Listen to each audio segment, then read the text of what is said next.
Bonjour à tous. Voilà ce que nous avons révélé depuis une semaine. Et ce qui est quand même incroyable quand on suit la mentalité des nègres dominés d'aujourd'hui, c'est qu'ils sont incapables eux-mêmes d'aller vérifier l'information.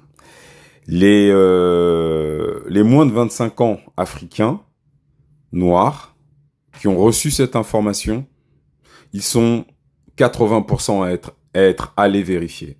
Et vérifier, c'est simple, regardez. Tac, Google, Lysias Partners. On clique dessus, on arrive sur le site du cabinet, on va dans Équipe, voilà. Là, ici, vous avez le fondateur, Monsieur Jean-Pierre Mignard, vous avez Jean-Emmanuel Blard, et vous avez des avocats associés au cabinet. Et là, vous avez notre Maurice Kamto. Bien. Vous noterez qu'ici, il y a 12 avocats.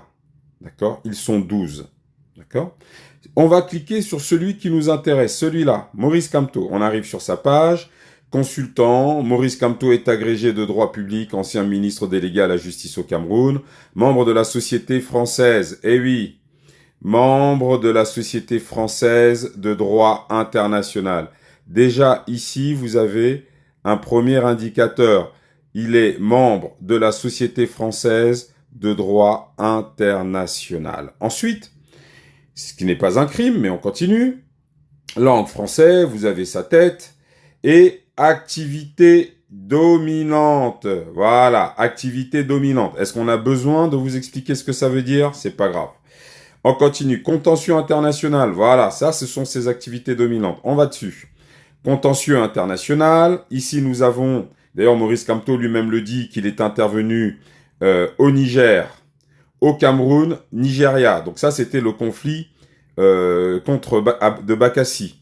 Il est intervenu au Bénin. Il était intervenu en Libye. Ça, il le dit pas, ça. Voyez? Il le dit pas. Il est intervenu en Libye, au Tchad. Voyez? Sur son CV, mauricekamto.org, il ne met pas Tchad et Libye. Mais il ne met pas encore, regardez, Cour pénale internationale. Voilà. Cour pénale internationale. Il ne met pas ceci sur son CV. Cour pénale internationale de La Haye, affaire Côte d'Ivoire versus Laurent Gbagbo. Charles Blé Goudé et Simone Gbagbo. Mais regardez la suite. Ici, plus bas, vous avez les avocats référents. Ça veut dire quoi? Ça veut dire que sur les 12 avocats du cabinet, d'accord, eh bien, vous avez ici les 6 qui ont participé à ces affaires-là. Voyez? Dont la Côte d'Ivoire. Et qui était derrière cette espèce de meurtre, hein, parce qu'on a quand même tué des milliers de Noirs, c'était Nicolas Sarkozy et Ouattara. Voilà. Vous comprenez? C'est simple. Et voyez là, c'est pas Fétiche de Guerre qui le dit. Alors, quel a été le rôle de ce cabinet? Eh bien, monsieur Jean-Pierre Mignard, lui, là, il le dit. Qu'est-ce qu'ils ont fait? Ils ont saisi, regardez, c'est marqué là, la saisine de la Cour pénale internationale pour la République de Côte d'Ivoire et sur mandat du président Ouattara. Vous voyez, c'est là. Voilà. Donc, quand vous n'êtes pas capable, d'accord, de faire ça, d'aller vous, c'est-à-dire en fait, de vérifier vous-même ce qu'on vous dit. Bah, je suis désolé, ne vous attendez pas demain à ce que l'Afrique se lève.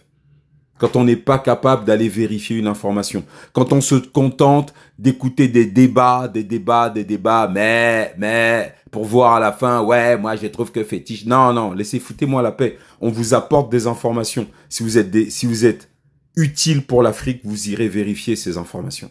Si vous êtes inutile pour l'Afrique, vous vous contenterez de brailler comme un idiot, en fait. C'est-à-dire de dire, je suis un tel, je suis un tel. On vous demande de ne suivre personne, de vérifier les informations.